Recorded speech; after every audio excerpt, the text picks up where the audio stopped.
എന്തായാലും നമ്മൾ പെട്ടെന്ന് മലപ്പുറം തിരുവാലി GHS സ്കൂളിലേക്ക് കൂടി എത്തുകയാണ്. മന്ത്രി APL കുമാർ അവിടെ എത്തിയിട്ടുണ്ട്. PL കിരൺ നമുക്കൊപ്പം ചേരുന്നുണ്ട്. കിരൺ, കുറേ നേരമായിട്ട് വിൻഡോയിൽ കാണുന്ന രംഗങ്ങളിൽ ഏറ്റവും കളർഫുൾ അവിടുത്തെയാണെന്ന് തോന്നുന്നു.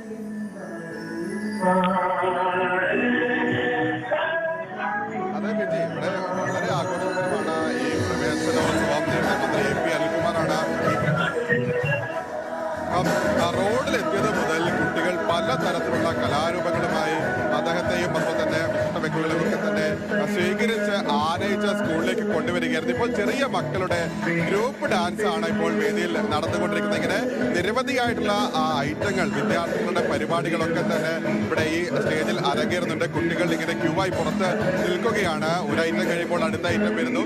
അങ്ങനെ പലതരത്തിലുള്ള കലാരൂപങ്ങൾ തങ്ങളുടെ കൊച്ചനുജന്മാരെയും അനുജത്തിമാരെയും കാണിക്കാൻ, അവരുടെ 1ാം ക്ലാസ്സിലേക്കുള്ള പ്രവേശനം ആഘോഷമാക്കാൻ വേണ്ടി എല്ലാവരും കാലത്ത് തന്നെ എത്തി വളരെ ആഘോഷപരമായിട്ടുള്ള പരിപാടികൾ നടത്തിക്കൊണ്ടിരിക്കുകയാണ്. ഇപ്പോൾ മന്ത്രി അൽകുമാർ അടക്കമുള്ള ആളുകൾ ഈ കുരുന്നുകളുടെ പരിപാടി കണ്ട് സദസ്സിൽ ഇരിക്കുകയാണ്. വലിയ തോതിൽ രക്ഷിതാക്കളുണ്ട്, അതുപോലെ തന്നെ കുട്ടികളൊക്കെ തന്നെ രാവിലെ എത്തിയിട്ടുണ്ട്. ഇപ്പോൾ ഓരോ പരിപാടിയായി കഴിഞ്ഞ് അടുത്ത ഗ്രൂപ്പ് ഡാൻസ് ഈ സ്റ്റേജിലേക്ക് കയറുകയാണ്. നേരത്തെ ഈ പലതരത്തിലുള്ള വാദ്യോപകരണങ്ങളൊക്കെ ഈ ഘോഷയാത്രയിൽ അണിനിരന്നു. അതിനുശേഷമാണ് ഇപ്പോൾ സ്റ്റേജിലേക്ക് പരിപാടി മാറിയിരിക്കുന്നത്. ഈ നൃത്യങ്ങൾ കഴിഞ്ഞതിന് ശേഷമായിരിക്കും ഇവിടെ ഉദ്ഘാടന പരിപാടി ഏതായാലും നടക്കുക. ഇനിയിപ്പോൾ അടുത്ത ഡാൻസ് ഓരോ തരത്തിലുള്ള പരിപാടികളായിട്ട് ഇപ്പോൾ സ്റ്റേജിൽ തുടരുകയാണ്. PG.